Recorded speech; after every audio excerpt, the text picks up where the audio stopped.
une reine devrait dire ça. C'est un peu ce qui vient à l'esprit du Premier ministre Tony Blair quand toute une nation est endeuillée par un drame sans précédent au sein de la famille royale.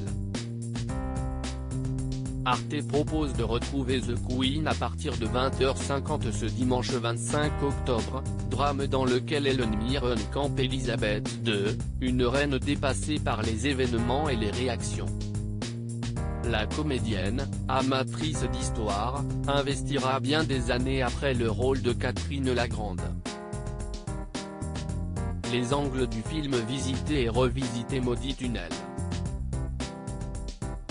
En août 1997, Lady Diana, Lady Di, trouve la mort à Paris dans un accident de la route.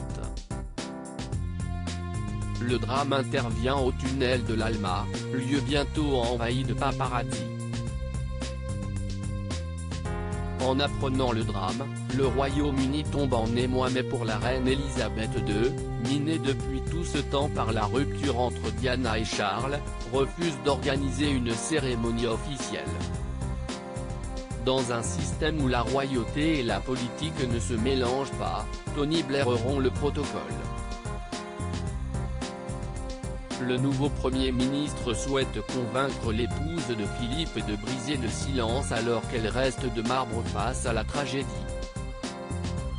Le réalisateur Stephen Frears, le scénariste Peter Morgan et la productrice Christine Langan ont tergiversé à de maintes reprises pour accrocher la bonne formule.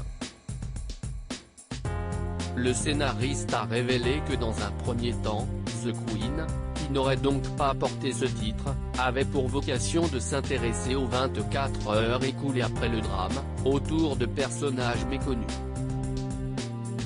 C'est lui-même qui s'est ensuite penché sur la famille royale, mais là encore, il manquait quelque chose aux yeux de Peter Morgan.